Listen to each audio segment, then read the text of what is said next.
अब हम अगर पिरामिड की बात करें तो पिरामिड में आप देख पा रहे हैं एक ये चित्र है जिसमें आपको शीर्ष, किनारा और फलक दिखाई दे रहा है। साथ में आप देख पा रहे होंगे कि एक सब्जी बनी हुई है जो भिंडी है। भिंडी का एक कटा हुआ टुकड़ा आपको दिख रहा होगा। आप अपने घर में जब भी सब्जियां वगैरह आपकी माँ काटती होंगी या आप लोग देखते होंगे तो आपने कभी सोचा है कि ये भी गणित में पढ़ाया जाएगा आपको? अगर आप सब्जी के बारे में बात करें तो भिंडी एक पिरामिड के रूप में हम उपयोग कर सकते हैं या देख सकते हैं। यहाँ पे जैसे आप देख पा रहे होंगे जहाँ पे हमारे किनारे मिलते हैं उसको हम शीर्ष बोलते हैं। ये उसकी साइड है यानी कि किनारा है जहाँ पर दो फलक आपस में मिल रहे हैं, और ये एक पूरा पृष्ठ है जिसको हम फलक बोल रहे हैं, जैसा कि अभी तक आप लोग देख रहे थे। तो अगर इस हम पिरामिड की बात करें तो पिरामिड का यहाँ पे बेस अगर आप आधार देखेंगे तो वह चौकोर है।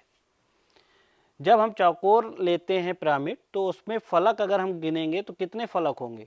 जब यहाँ पर 4 हैं तो ये 4 साइडें ऊपर जाके मिलेंगी, तो इस प्रकार से आप काउंट करेंगे तो यहाँ पे 4 फलक आपको ऊपर मिलेंगे और एक नीचे का, यानी कि 5 फलक होंगे कुल। और अगर हम किनारों की संख्या उसमें ज्ञात करेंगे तो एक किनारा ये है, दूसरा ये है, तीसरा ये है, चौथा ये है, और साथ में ये भी किनारे हैं, यानी कि 4 4 8 किनारे मिलेंगे। शीर्ष की बात करेंगे तो एक शीर्ष ये हुआ, दूसरा, तीसरा, चौथा और ये 5वां शीर्ष हुआ। इस प्रकार से हम पिरामिड में शीर्षों की संख्या ज्ञात करते हैं तो 5 है। फलकों की संख्या ज्ञात किए तो 5 है, क्योंकि 1 2 3 ये वाला और ये चौथा और नीचे वाला ये 5वां फलक है।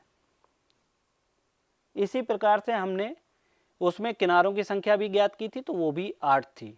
तो ये पिरामिड में हम देखते हैं कि इस प्रकार से हमारे शीर्षों की कुल संख्या हमको 5 मिलती है, फलकों की संख्या 5 है और किनारों की संख्या 8 है। और आपने देखा होगा कि जब भी हम गांव में या आसपास दूर देखते हैं खेतों में तो वहाँ पर कुछ बिजली के टावर या मोबाइल के टावर लगे होते हैं।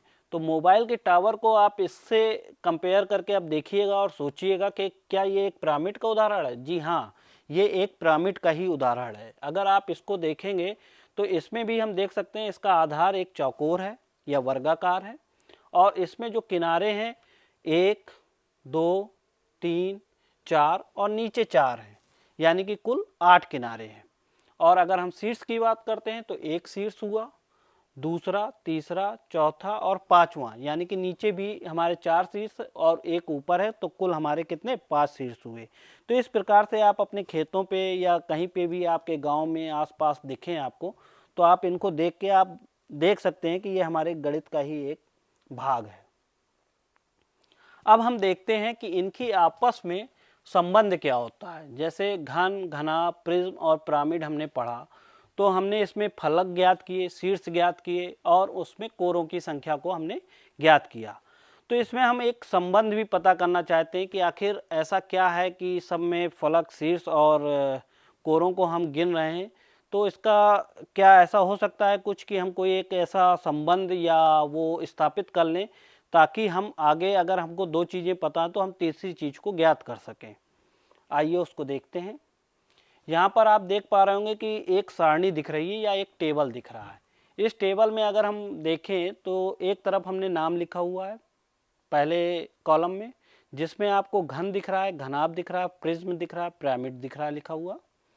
साथ में एक शीर्षों की संख्या V लिखा हुआ है, फलकों की संख्या F लिखा है और कोरों की संख्या E लिखा गया है। ऐसा क्यों लिखा है, इसको हमने V ही क्यों लिखा है, इसके लिए आपको मैं बता देता हूं कि शीर्ष को हम अंग्रेजी में वर्टेक्स लिखते हैं या वर्टेक्स बोलते हैं, इसलिए हमने उसका V पहला लेटर लिया है। और फलकों को हम फेस बोलते हैं या पृष्ठ, तो फेस का हमने F लिया है। और कोरों को हम एजेस बोलते हैं, तो एस का हमने E लिया है, इसलिए हम इसको V, F और E से प्रदर्शित करते हैं। यहाँ पर अगर हम देखेंगे कि घन में शीर्षों की संख्या कितनी थी 8, फलकों की संख्या 6 और कोरों की संख्या 12 है, जो कि हमने करके देखा था। उसी प्रकार घनाभ में भी शीर्षों की संख्या 8, फलकों की संख्या 6 और कोरों की संख्या 12 थी, जो कि हमने अभी करके देखा है। इसी प्रकार प्रिज्म में भी हमने देखा था, शीर्षों की संख्या 6 है, फलकों की संख्या 5 थी और कोरों की संख्या 9 थी। और पिरामिड में हमारे शीर्षों की संख्या 5, फलकों की संख्या 5 और कोरों की संख्या 8 थी। तो क्या इस टेबल को या सारणी को देखकर आपको लग रहा है कि इनके आपस में V, F और E में कोई संबंध है? अगर आप ध्यान से इसको देखें और सोचें कि इसमें एक आप देखेंगे कि अगर हम शीर्षों की संख्या और फलकों की संख्या को जोड़ते हैं, तो अगर हम घन के शीर्षों की संख्या और फलकों की संख्या को जोड़ें तो हमें कुल कितना प्राप्त होगा, यानी कि 8 + 6 हम करेंगे तो हमको कितना मिलेगा, 14। बिल्कुल सही। अगर हम इसको 12 से कंपेयर करें या तुलना करें तो हम किस प्रकार से देख सकते हैं कि हमारा 14 12 के बराबर हो जाए। हम वहाँ पे देखेंगे कि अगर हम 14 = 12 + 2 कर देते हैं तो वो दोनों बराबर हो जाते हैं, यानी कि 8 + 6 = 12 + 2 के बराबर है। यानी कि हम यहाँ पर बोल सकते हैं कि शीर्षों की संख्या प्लस फलकों की संख्या बराबर कोरों की संख्या +2। इसी प्रकार से हम दूसरे घनाभ के लिए भी देखते हैं, तो घनाभ में भी शीर्षों की संख्या, फलकों की संख्या और कोरों की संख्या समान है, तो उसके लिए भी वो सेम है। अगर हम प्रिज्म की बात करें तो प्रिज्म में देखिए अब यहाँ पे संख्या बदल रही है शीर्षों की संख्या, तो अब हम देखते हैं कि वो हमने जो सूत्र निकाला था वो सही है या नहीं है। अगर हम यहाँ पर इसमें शीर्षों की संख्या 6 और फलकों की संख्या 5 को जोड़ते हैं तो हमें कितना मिलेगा, 11, जो कि हमें 9 में 2 जोड़ने पे प्राप्त हो रहा है। यानी कि हमारा V + F = E + 2 सही है। उसको हम पिरामिड में भी अप्लाई करते हैं, तो यहाँ पर 5 + 5 आप जोड़ेंगे तो 10 मिलता है, और यहाँ पर 8 + 2 करेंगे तो 10 मिलता है, यानी कि पिरामिड के लिए भी वो सही है। आइए अब हम इसको देखते हैं। उपर्युक्त सारणी से हम देखते हैं कि प्रत्येक स्थिति में शीर्षों और फलकों का योग कोरों के संख्या से 2 अधिक है। इस प्रकार से हम इस एक निष्कर्ष पे पहुंचते हैं जिसको हम बोलते हैं V + F = E + 2। इसे ही हम आयलर का सूत्र कहते हैं। आयलर के सूत्र आपको पूछा जाता है तो आप इसको याद कर सकते हैं या इसको समझ सकते हैं कि V + F = E + 2 के बराबर होता है। अब आइए हम एक उदाहरण लेते हैं या आपसे पूछते हैं कि दिए गए चाक के डिब्बे और डस्टर में फलकों, शीर्षों और किनारों को आप ज्ञात करें और बताएं कि इनकी संख्या क्या होगी। साथ ही इसमें आप ये भी बताएं कि इसमें घन कौन है, घनाभ कौन है। अगर आप यहाँ पे देख पा रहे होंगे तो एक आपको चाक का डिब्बा दिख रहा है और दूसरा एक डस्टर दिख रहा है, जो आप अपनी कक्षा में रोज देखते हैं। अगर आप इसमें देखेंगे तो चाक का डिब्बा आपको और डस्टर में क्या अंतर दिख रहा है। चाक के डिब्बे में आपने ध्यान दिया होगा कि इसकी लंबाई, चौड़ाई और ऊंचाई तीनों बराबर हैं, यानी कि इसकी लंबाई, चौड़ाई और ऊंचाई की मापें बराबर हैं, यानी कि ये एक घनाकार आकृति है या घन का उदाहरण है। डस्टर की अगर हम बात करेंगे तो इसमें लंबाई, चौड़ाई और ऊंचाई तीनों ही अलग अलग माप के हैं, यानी कि ये एक घनाभाकार आकृति है।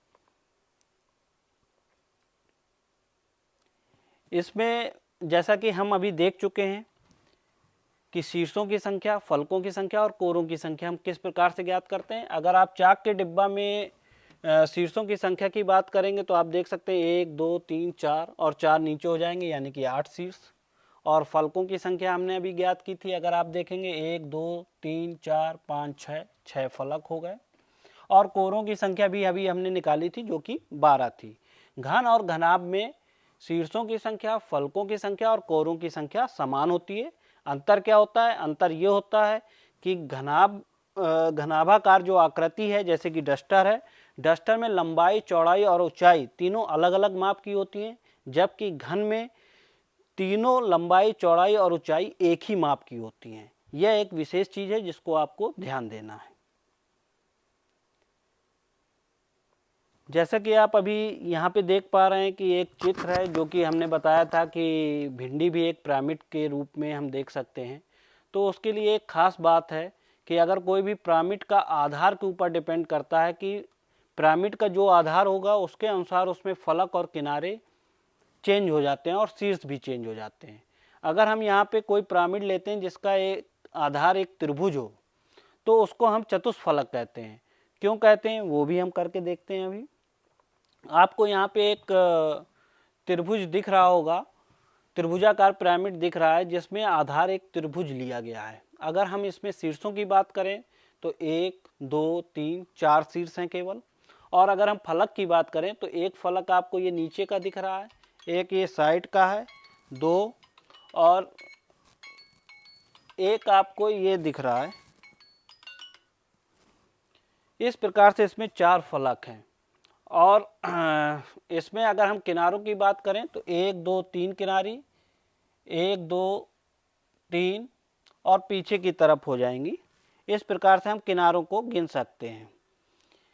तो हमने ये संबंध देख लिया था कि घन, घनाभ, प्रिज्म और पिरामिड में आयलर का जो सूत्र है V + F = E + 2 सत्य है।